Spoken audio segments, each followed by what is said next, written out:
په افغانستان کې طالبانو له نږدې یوې نوې میاشتې وروسته د پاسپورټونو د بیرته ویشلو لړۍ پیل کړې ده. لسګونو زرو کسانو له وړاندې د پاسپورټونو د اخیستلو لپاره غوښتنلیکونه ورکړي دي. خو دا بهیر به څنګه پیلیږي او په کومه بڼه به پاسپورټونه ویشل کیږي؟ د همدې او ځینې نورو پوښتنو لپاره په کابل کې د پاسپورټ د برخې مشر مولوي عالمګل حقانی را سره د انټرنیټ لارې سټوډیو ته وصل شوی. حقانی صاحب کور د ودان په پیل کې خو راته ووایاست چې له تېرو 2-3 ورځو راهیسې څومره پاسپورټونه ویشل شوي؟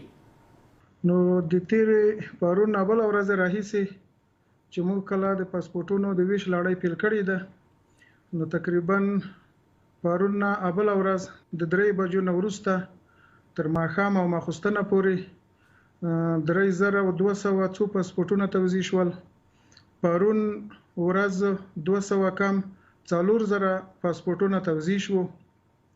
او نن ورځ فکر کوم چې 4500 پاسپورټونه به توزیع شوي وي. تر اوسه پورې راپور نه دی راغلی، کار جریان لري.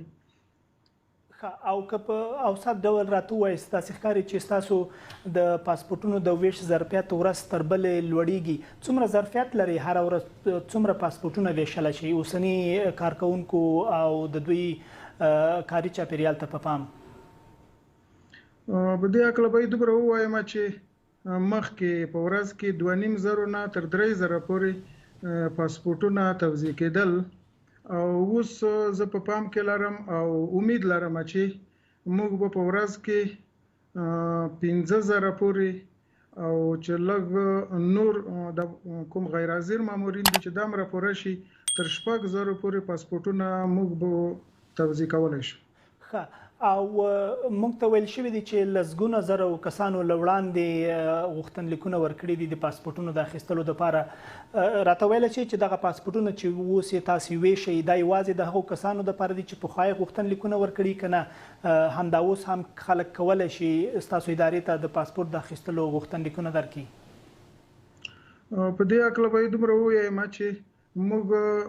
25000 هغه پاسپورټونه لرو چې محصول د بانک داخل کړی دی او دلته د پاسپورټ په ریاست کې کارونه نیمګړي پاتې وو. 25000 په حدودو کې هغه پاسپورټونه موږ اول توزیع کوو چې هغه مو نږدې کړي دي. زه فکر کوم چې د هفتې په ورځ به هغه خلاص شي. د هغې نه وروسته په دویم قدم کې بیا موږ هغه پاسپورټونه توزیع کوو چې په انلاین ډول یې خپل غوښتنلیکونه جمع کړي دي او لمبر یې اخیستی دی، هغه 1,10,000 په حدودو کې دي. د هغې نه وروسته موږ هغه پاسپورټونه اجرا کوو، خلک راغواړو او په دې هکله موږ په ټولو رسنیو کې په خپلو پاڼو کې او د چینلونو نه موږ یو جدول ورته جوړ کړی دی. د هر ورځې دپاره موږ تعین ورته کړی دی چې په دې ورځ د هغه خلک راشي چې په پلانکۍ ورځ باندې غوښتنلیکونه جمع کړي وي، نو بیا هغه پاسپورټونه موږ توزیع کوو. د هغې نه وروسته خبرو داسې ښکاري حقاني صاحب چې تر اوسه نوو کسانو ته پاسپورټونه نه ورکوي. یو څوک چې وغواړي تازه درشي او پاسپورټ ته غوښتنه وکړي هغوی ته پاسپورټونه نه ورکوي، لا بهیر نه دی شروع شوی. عاجل مریضان چې روغتون یې تصدیق کړی وي، مریضان وي، تکلیف وي، خارج ته تلل وي، دا تر مستثنا دي. دا چې نوي راشي دغو ته پاسپورټونه ورکوو. یا هغه دولتي کارمندان چې د کوم وزارت یا د ارګان د طرفه موږ ته معرفي شي هغو ته موږ پاسپورټونه ورکوو. یا هغه لوبغاړي هغه چې په هره لوبه کې وي چې دوی ته پاسپورټ ضرورت وي یا کومې لوبې ته ځي او یا خارج ته د دوی سفر وي یا د دوی نور عمله وي، هغه چې د خپل ادارې مربوط مکتوب ورسره وي هغو ته موږ پاسپورټونه اجرا کوو. او هغه محصلین چې د تحصیل لپاره بورسونه ورته راغلي وي او د منظور شوي وي یو ملک ته د بورسونو لپاره ځي، هغو ته موږ هم پاسپورټونه اجرا کوو. او باقي نور نوي غوښتنلیکونه تر څو پورې چې موږ د غزاړو غوښتنلیکونه خلاص کړي نه وي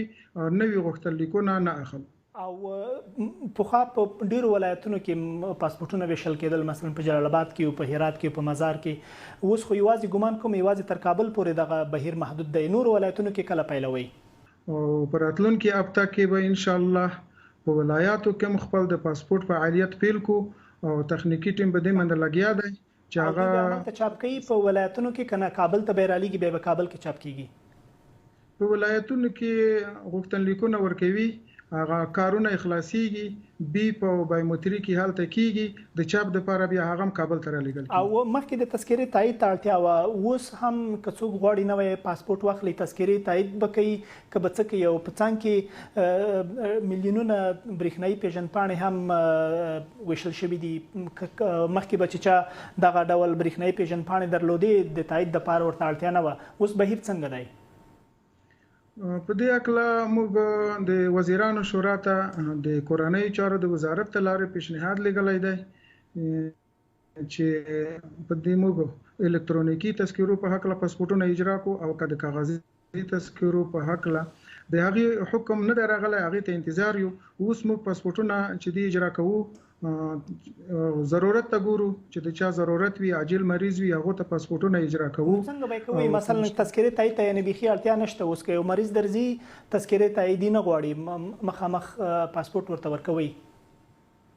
او زه فکر کوم چې یو څوک پاسپورت جوړوي پاسپورت ته راځي تر اوسه پورې د څوک مخ ته نه دی راغلی چې هغه تذکره نه وي ورسره نو تذکرې تایید ته اړتیا شته تذکره ضروری ده هغه تر غوښتل کیږي او تذکرې هم د ځان سره لري نو تایید خو اوس مثلا که نه وي یو څوک مریضيږي او تذکره ونه لري مثلا تذکره خو باخلي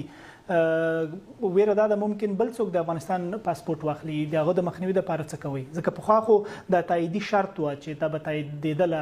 ځای نه چې کوم ځای کې تذکره ورکول شوی و په دې اکله د زموږ د بي په بایومتریک چې کیږي نو په دې کې د تذکرو د ریاست سره تړاو لري نو تذکره خامخا تایید کیږي تاییدی د تذکرې تر غواړو او جوړښت څنګه دی اماغه سي د جمهوریت په ډول پاسپورتونه به شي کې یو څه تغییر پکې راغلی د پاڼو کې یا په جوړښت کې یا په بڼه کې په دې اکله مشرانو د فیصله وکړه چې کنه یو پاسپورتونه جوړو او یو خو په دې باندې د خلکو د وخت باندې لګيږي خلکو ضرورتونه دي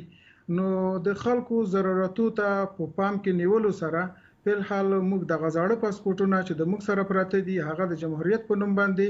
هغه پاسپورتونه توزیع کول مو شروع کړو او هغه پاسپورتونه چې زاړه د موږ سره پراته دي هغه د 9.5 او 10 لکو په حدود کې موږ سره شته نو چې ترڅو دغه پاسپورتونه موجود وي تر هغه پورې موږ همدغه پاسپورتونه توزیع کوو په آینده کې مشرانو کڅ تصمیم ونیو نو د دې حکم ته موږ انتظار یو حلاله اوس پریکړه نه دي شوی او څومره پیسې په راځي مخکې 15000 افغانۍ تقریبا شاوخوا په یو پاسپورت باندې لګښت راځو څومره خلای ترې مخکې په یو پاسپورت باندې چې د 15 کالو لپاره بچا جوړو 15010 افغانۍ تر اخیستل کېدی چې په دې کې 1000 روپۍ د پاسپورت د کتابچې دي 200 روپۍ د پستخانی دي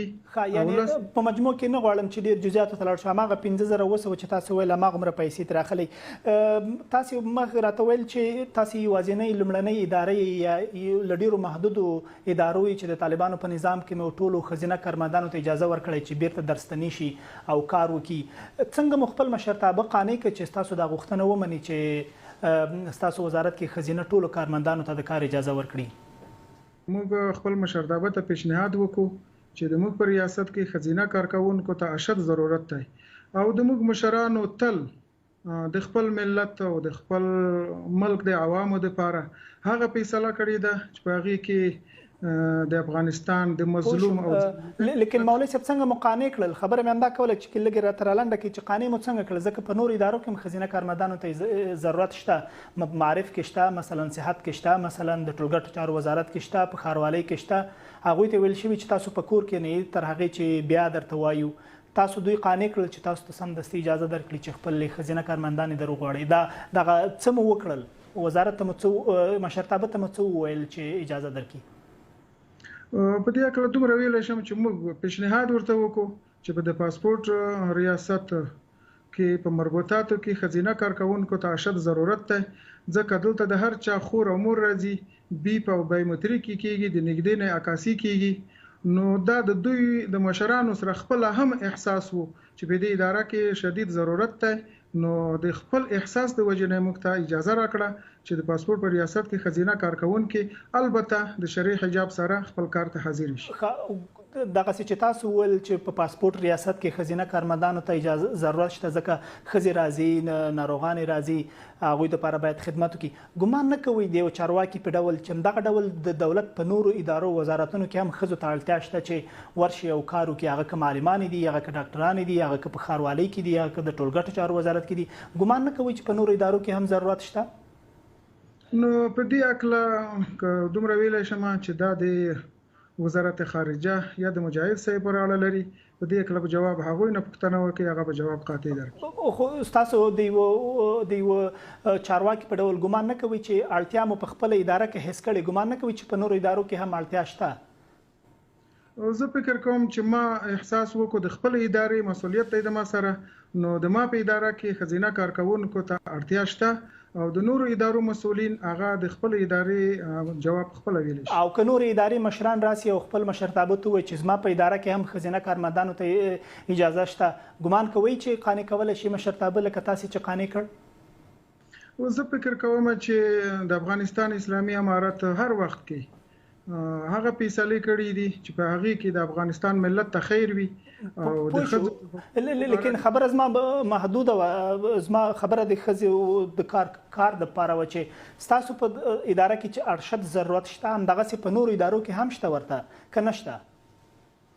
نو خو ما درته وویل چې هغه د مشرانو پر اړه لري په دې اکله زه نور څه ویلو ته ضرورت نه کوم پوه شوم نه غواړئ ډېرې خبرې وکړي که بهر کې د پاسپورټونو په اړه راته ووایي چې دلته په اروپا کې ډېر خلک مثلا په امریکا کې یا په پاکستان کې ایران کې یا په ګاونډیو هیوادونو کې ډېر خلک د پاسپورټونو ویش ته انتظار دي ګمان کوئ چې په دغو هیوادونو کې به کله پیلوئ په بهر هیوادونو کې د پاسپورټونو ویش او د پاسپورټونو لړۍ دا تقریبا د وزارت خارجه پر اړه لري دا په موږ پر اړه نه لري نو زه فکر کوم چې ډیر زر به وزارت خارجه په دې اړه تصمیم ونیسي چې په بهر ملکونو کې هم پاسپورټونه پیل کړي او تاسو خو ورسره مشوره نه ورکوي چې تخنیکي اړخ کې یا په نورو برخو کې ورسره مرسته وکړي یعنی کله مو همغږي نه ده ورسره کړې چې کله یې پیل کړي ځکه اړتیا ډېره زیاته ده دلته لیدل کېږي چې هر ورځ خلک سفارتونو ته ځي خو پاسپورټونو بهیر نشته یا هماغه پخواني دي چې غذایي یې مودی ورته غذایي او په دې اکله اوس هم د تاسو نه یو غنټه مخکې د خارجه وزارت د ارتباط خارجه رئیس ما سره تماس نیولی وو وی چې د ایران او بعض ملکو کې موږ پاسپورټو ته ضرورت دی موږ ته تقریبا 10,000 پاسپورټونه تیار کړي پاسپورټونه موږ ورته تیار کوو نو دویم په سوچ لري پروګرام لري چې په دغه هیوادو کې خارج کې پاسپورټونه توزیع کړي او یو پوښتنه ګمان کوم رانه شوه چې غوښتل مې درنوي پوښتم انلاین اوس خلک کولی شي چې اپلای وکړي مثلا کله چې دا لسګونو زرو کسانو ته تاسې پاسپورټونه وویشئ خلک په کور دننه کولی شي چې انلاین د پاسپورټ دپاره غوښتنې ورکړي